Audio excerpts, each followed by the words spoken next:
अस्सलाम वालेकुम नाज़रीन, उर्दू पॉइंट के लाइव स्टूडियो से आप देख रहे हैं प्रोग्राम स्पोर्ट्स राउंडअप और मैं हूं नादिया नज़ीर। सरफराज अहमद की छुट्टी और कौमी टेस्ट टीम के मुमकिन नए कप्तान का नाम सामने आ गया। बेदरपे शिकस्तों के 22 दौरा जनूबी अफ्रीका के बाद सरफराज अहमद को टेस्ट टीम की कप्तानी से हटाकर शान महसूद को कप्तानी देने पर गौर किया जा रहा है। मिसबाह उल हक और यूनुस खान की रिटायरमेंट के बाद सरफराज अहमद की कप्तानी में कौमी टेस्ट क्रिकेट टीम की कारकर्दगी तबाहकुन रही।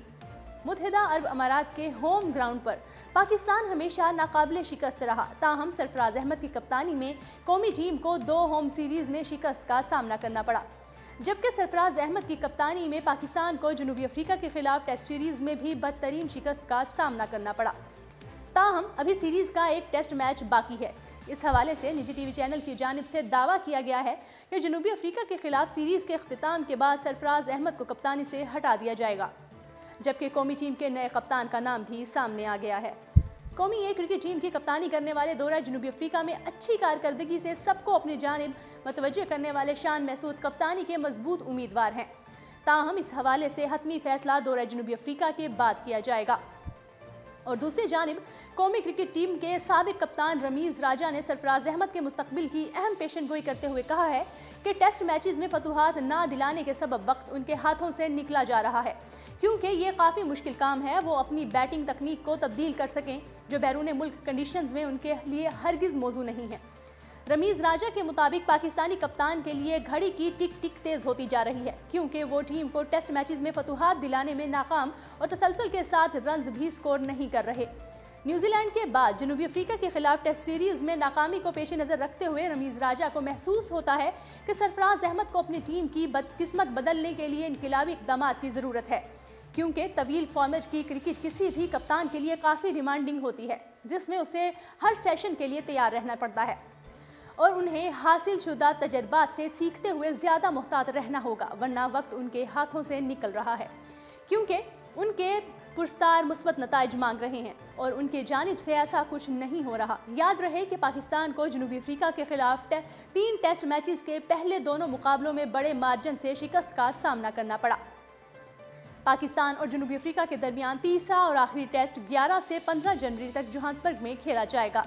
उसके बाद दोनों टीमों के दरमियान वनडे इंटरनेशनल सीरीज का पहला मैच 19 जनवरी, दूसरा मैच 22 जनवरी, तीसरा 25, चौथा 27, जबकि पांचवा और आखिरी मैच 30 जनवरी को खेला जाएगा। पाकिस्तान और जनूबी अफ्रीका के दरमियान पहला T20 मैच 1 फरवरी, दूसरा 3 फरवरी, जबकि तीसरा और आखिरी मैच 6 फरवरी को खेला जाएगा। और नाजरीन, दूसरी जानिब साबिक कप्तान वसीम अकरम ने मौजूदा क्रिकेट टीम में कप्तान की तब्दीली की मुखालफत करते हुए कहा है कि सरफराज अहमद को थोड़ा वक्त देना चाहिए। वसीम अकरम ने कहा कि टीम में इस वक्त कोई ऐसा खिलाड़ी नहीं जो सरफराज अहमद का मुतबादिल हो।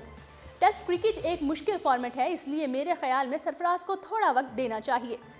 उन्होंने मजीद कहा कि मुझे इस बात की समझ नहीं आ रही कि हम इस बात पर हैरान क्यों हैं कि पाकिस्तानी बल्लेबाज वहाँ नाकाम हो रहे हैं। हम भी जब वहाँ खेलते थे तो हमें भी मुश्किल होती थी, क्योंकि वहाँ की पिचेस हमारे पिचेस से बहुत मुख्तलिफ हैं।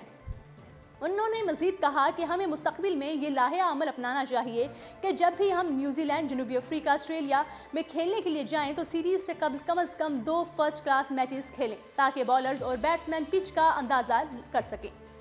वसीम अकरम ने जनूबी अफ्रीका की पिचेस पर तनकीद करते हुए कहा कि हम ऐसी पिचेस बनाते तो अब तक रिपोर्ट हो चुकी होती। उन्होंने मुल्तान में आलमी मेयार की वसीम अकरम अकेडमी बनाने का ऐलान भी किया। साबिक कप्तान ने भारत को ऑस्ट्रेलिया में सीरीज जीतने पर मुबारकबाद दी।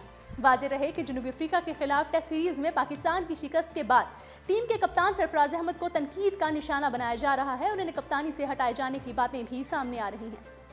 नाजरीन, पाकिस्तानी क्रिकेट टीम की एक और रोज़ा आलमी रैंकिंग में 6ठी पोजीशन पर तंजली का खदशा पैदा हो गया है।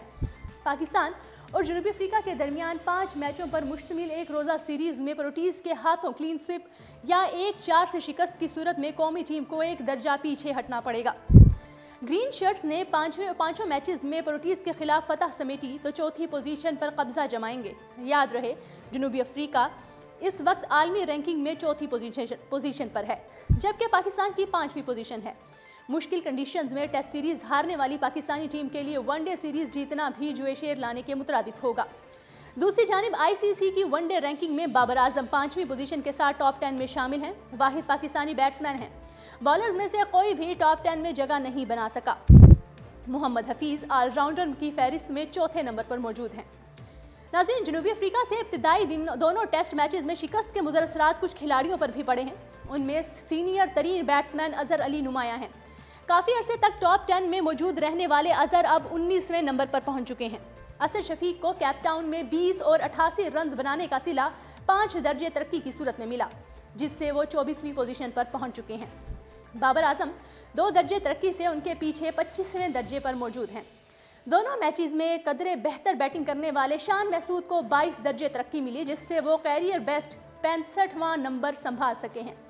कप्तान सरफराज अहमद भी 42वें से 37वें नंबर पर आ गए हैं। बॉलर्स रैंकिंग में 1 दर्जा खसारे से मोहम्मद अब्बास 1 दर्जे पीछे हट गए हैं, जबकि यासिर शाह को भी तंजली ने 15वीं पोजीशन पर धकेल दिया है।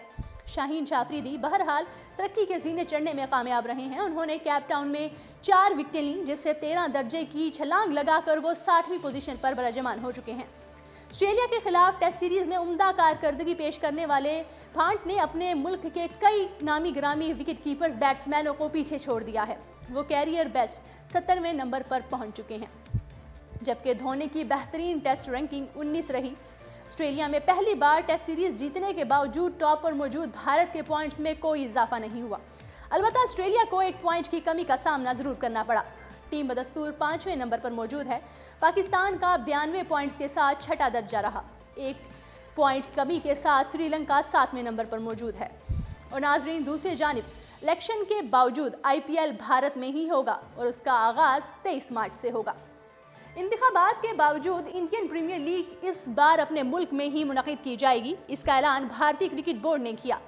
इससे कबल इंतखाबात से मुतसादिम होने की वजह से 2009 का पूरा ऑडिशन जनूबी अफ्रीका में मुनक़िद हुआ। 2014 में इब्तिदाई 2 हफ्तों के दौरान होने वाले मुकाबलों की मेज़बान मुत्तहिदा अरब अमारात ने की। BCCI ने इस बार इवेंट की फिर UAE मुंतकिल की क़यास आराइयों का खात्मा करते हुए वाज़ेह किया कि पूरा इवेंट भारत में ही मुनक़िद और आगाज़ 23 मार्च से होगा। जल्द ही मुकम्मल शेड्यूल जारी कर दिया जाएगा। और दूसरी जानिब वेस्ट इंडीज़ के खिलाफ होम सीरीज़ के लिए कौमी विमेन क्रिकेट तरबियती कैंप 17 जनवरी से कराची के स्टेट बैंक ग्राउंड पर शुरू हो रहा है। ये फैसला नेशनल स्टेडियम में जारी तामीराती काम के सबब किया गया।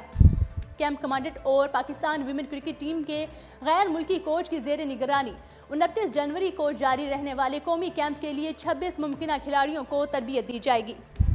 राब्ते पर नेशनल स्टेडियम की हाई परफॉर्मेंस सेनेटर अकेडमी के सरबराह और साबिक टेस्ट कप्तान वसीम बारी ने बताया है कि कैंप की शुरुआत अकेडमी ही में क़याम करेंगे, जबकि कैंप के मुकाम का फैसला इंतज़ामी और PCB विमेन विंग और कैंप कमांडो की मुशावरत से किया जाएगा। वाज़ेह रहे कि पाकिस्तान विमेन क्रिकेट टीम अपनी होम सीरीज़ में मेहमान साइड के खिलाफ 3 T20 मैचेस और इतने ही वनडे इंटरनेशनल मैचेस खेलेगी। कौमी विमेन सिलेक्शन कमेटी के चेयरमैन और साबिक टेस्ट क्रिकेट जलालुद्दीन दीगर सेलेक्टर्स कैंप में खिलाड़ियों की कारकर्दगी का जायजा लेंगे। सीरीज के तीनों T20 matches south and club पर खेले जाएंगे। वनडे सीरीज के तीनों मुकाबले दुबई की ICC अकेडमी पर होंगे। West Indies women cricket team 26 जनवरी को पाकिस्तान पहुंचेगी। 31 जनवरी को पहला T20 मैच खेला जाएगा। 1 फरवरी को दूसरा और 3 फरवरी को तीसरा T20 मैच होगा। पहला वनडे इंटरनेशनल 7 फरवरी को शेड्यूल है। 9 फरवरी को दूसरा और 11 फरवरी को तीसरा आखिरी मैच खेला जाएगा।